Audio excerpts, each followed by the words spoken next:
What was life like for you before the Nazis came? That was a very happy life. There were many children in the neighborhood, about your age and younger. Pieter Kohnstam is now 80 years old and lives in Southwest Florida. He was born in 1936 in Amsterdam after his family fled from Nazi Germany like many German Jewish people did in the 1930s. How did you know Anne Frank? Because she lived 2 doors away, upstairs. My mother became very good friends with Anne Frank's mother. Anne Frank liked my mother and she liked Anne Frank. They were both had similar things in common. Were both spritey and lively and liked all kind of things, and that brought them together, and she hired her to be my babysitter. By 1940, the Nazis invaded the Netherlands, and soon the Frank and Kohnstam families had to escape. What do you remember when Anne was leaving?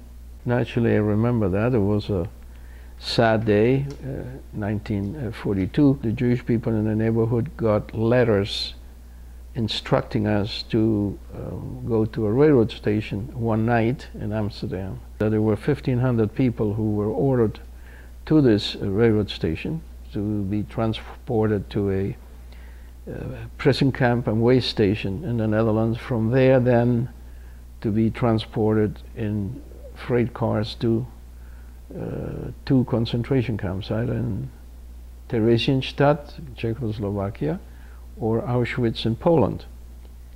And we obviously didn't go. The Franks didn't go. They had their hiding place. And when they came, it was a very sad moment, because we knew, well, I knew in myself that that was possibly going to be the last time or the end of seeing her. From there, Anne Frank and her family went into hiding. That's where she wrote in her now famous diary while she was in the secret annex where her family stayed. Anne was 13 years old. So when they came to our apartment, they broke down the door like they used to do with the butts of their machine guns and rifles. And I felt my mother sliding a little paper into my hand. And I rubbed my nose and put it in my mouth without trying to cause attention. And then a few minutes later I swallowed it.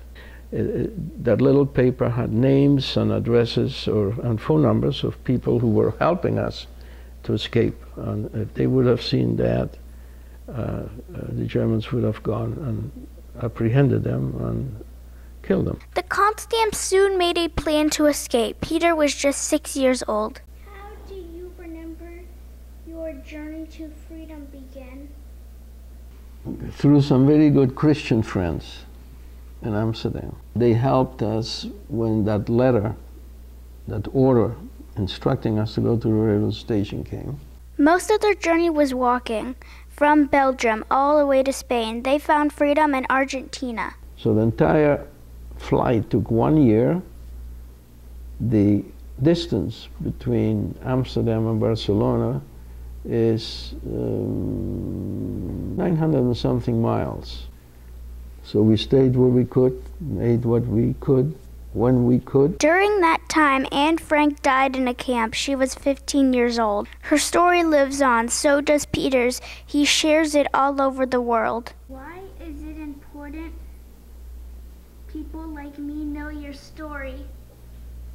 So that you can further the story, make sure it is not forgotten. What people fought for, and many died for, will be not only preserved, but